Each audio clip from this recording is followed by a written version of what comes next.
Vive l'armée, vive la République, vive nos libérateurs, c'est tout ce que nous entendons. Il est difficile, amis téléspectateurs, de décrire ce mouvement de masse spontané qui salue les membres du comité militaire de redressement national, qui est venu en son temps, qui est venu en son heure, qui est venu à sa minute. Et c'est un comité donc qui a libéré notre peuple de 26 ans de dictature, de 26 ans de soumission aveugle, de despotisme, de népotisme, je dirais même.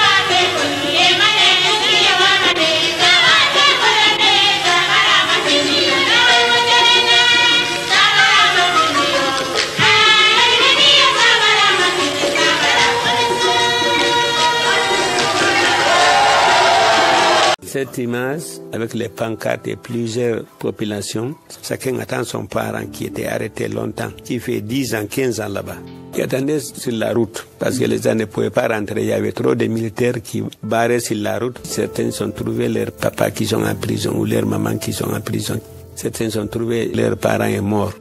C'était un lieu vraiment très triste, parce qu'au Camboiro, on ne souhaite à personne d'être là-bas.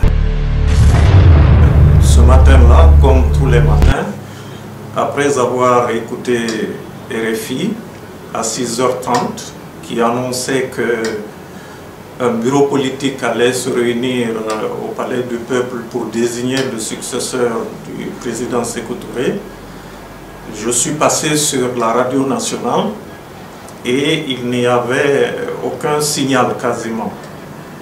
Et à 7 heures, j'ai entendu une musique pas militaire, mais une musique de haut fin, Boloba, qui avait été mise à l'antenne par le directeur technique, Baye Diagne. Et soudain, j'ai entendu une voix qui annonçait le communiqué numéro 1, qui tout à fait au début semblait rendre hommage à l'œuvre du président Sékou Touré. Peuple de Guinée, c'est dans une grande ferveur que tu viens de conduire à sa dernière demeure l'un de tes fils les plus prestigieux, auquel l'Afrique et le monde entier ont tenu à rendre un hommage mérité. Ton armée nationale, qui t'est demeurée toujours fidèle, et qui a toujours partagé ton sort dans la discipline et dans l'abnégation pendant ces 26 années d'un pèlerinage douloureux, a donc décidé de prendre en charge l'administration du pays.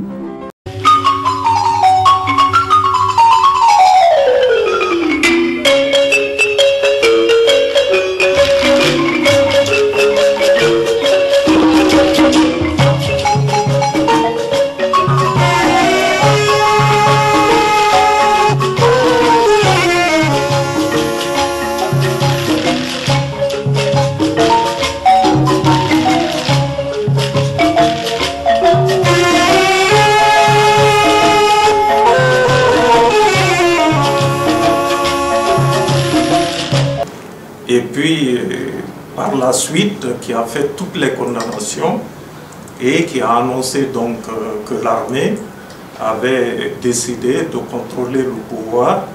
Et donc, Issa Condé, qui était jeune reporter aussi, est venu à mon domicile, puis il m'a dit « il faut qu'on aille à la radio ». Et je lui ai dit « non, moi je n'ose pas les militaires, quand ils ont pris le pouvoir, je reste chez moi ». Il m'a dit non, moi j'ai le courage, on peut y aller. Donc il m'a encouragé et nous sommes allés à la voie de la révolution. qui allait changer de nom probablement dans la journée, les jours suivants. Et arrivé là, comme nous étions jeunes reporters, nous avons été stationnés au rez-de-chaussée. Ça, c'est à Boulbiné. Hein? À Boulbiné. Quelques rares journalistes pouvaient accéder au studio, Ansoumane Bangoura, Odilon Théâtre. Et je suis resté là, donc avec tous nos camarades, les rares qui avaient pu se rendre là. Et en même temps, le capitaine Fasciné Touré est arrivé, c'est lui qui avait lu le premier communiqué. Il était venu pour lire un deuxième communiqué. Et il me connaissait déjà à l'université de Cancan. Et il m'a dit, qu'est-ce que tu fais là alors qu'on va libérer les détenus au Camboiro? Cette équipe avait déjà été faite, celle qui devait s'y rendre. Les Mamadi Kondé, Al-Khali Mohamed Keta, Ablaï Sissé Watt. Et le simple fait que le capitaine Fasciné ait évoqué mon nom, le directeur d'alors, Emmanuel Kati, le doyen, a demandé à ce que je m'embarque. Et nous sommes venus au Camboiro. À la rentrée, on a vu un jeune adjudant-chef qui a tiré 3 coups de pistolet et qui a annoncé « vous êtes libre ». Et nous nous sommes engouffrés dans l'enceinte du camp. Plus tard, je me suis rendu compte que c'était Bagbo Zoumanigui. Qui avait tiré. Oui, qui avait tiré. Et quand nous sommes arrivés là-dedans, nous nous sommes arrêtés pêle-mêle. Et le hasard a voulu que je m'arrête devant la porte de la prison du commandant Kabassan Keta. Et moi, je ne le connaissais pas. Mais dès qu'il est sorti, tous les militaires qui étaient dans la cour se sont rués sur lui et l'ont porté en triomphe. Et plus tard, je me suis rendu compte que c'était le commandant Kabassan Keta. Donc on a découvert toutes les horreurs du Camboiro, des gens qui avaient écrit par leur sang, des gens qui avaient écrit même par des matières fécales. Je regrette, mais permettez que je le dise parce qu'on l'a vécu. Et il y avait beaucoup de malades. Les malades ont été transportés à l'hôpital d'Onga, proche, et les autres ont été embarqués dans des bus et transportés au camp Al-Fayada. Et c'est là où j'ai découvert pour la première fois les militaires qui venaient de prendre le pouvoir. Et le colonel Lansana Conté est apparu sur l'escalier et les anciens pensionnaires du Camboiro étaient en bas. Et il leur a dit, vous êtes libres, rentrez chez vous, nous aurons beaucoup de choses à nous dire, mais pour le moment, rentrez voir vos familles. Voilà la journée, et donc nous avons repris chemin sur Boulbiné. Et lorsque nous sommes arrivés à Tementai, c'est là où un de nos techniciens, Moïse, a enregistré Sabara Mafindi. Parce que les femmes étaient en train de chanter Sabara Mafindi. Et il avait mis une espèce de perche, son micro, et il a enregistré Sabara Mafindi, qui est devenu comme un ode à la liberté dans la journée.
général chef Abdoulaye Bari Opema, photographe au ministère de la Défense nationale en 1984.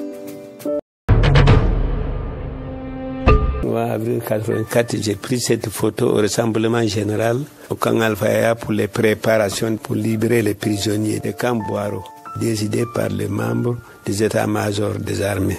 Camp Boiro, on avait les prisonniers là-bas, politique et population. Ces militaires ont été pris, c'est les éléments qu'on avait préparés pour aller pour les libérations de camp Boiro, pour ouvrir le camp Boiro. Il y avait une grande ambiance devant la porte de camp Boiro, jusqu'à en ville.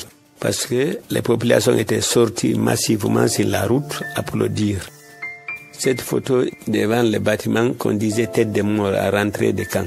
Cet bâtiment, on avait de quoi faire au centre. On mettait les gens au milieu là-bas, on fermait la porte, le soleil tapait sur toi, la pluie tapait. On disait le bâtiment la tête de mort. Jusqu'à maintenant, le bâtiment là existe, mais maintenant, ils ont modernisé le bâtiment maintenant.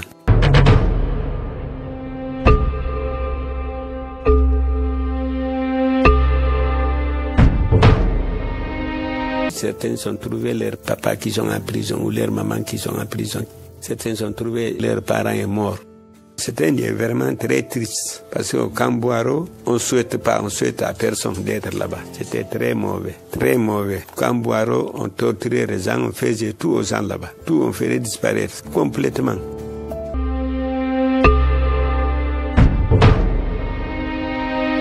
Cette photo, c'est les gens qui sont sortis de prison en vrac, qui sortaient de prison. Ils sont sortis en courant. Quand on leur dit, vous êtes libérés aujourd'hui, la porte est ouverte.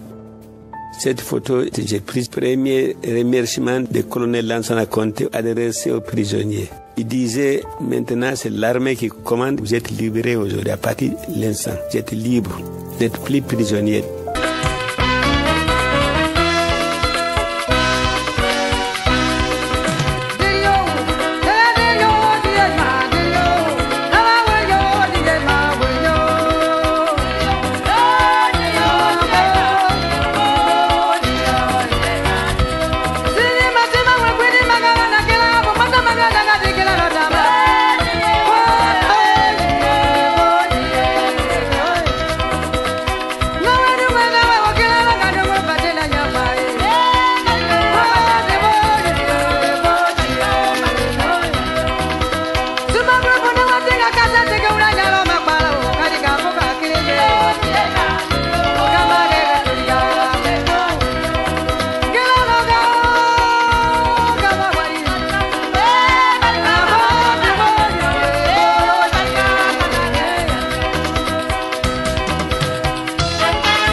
Thank you.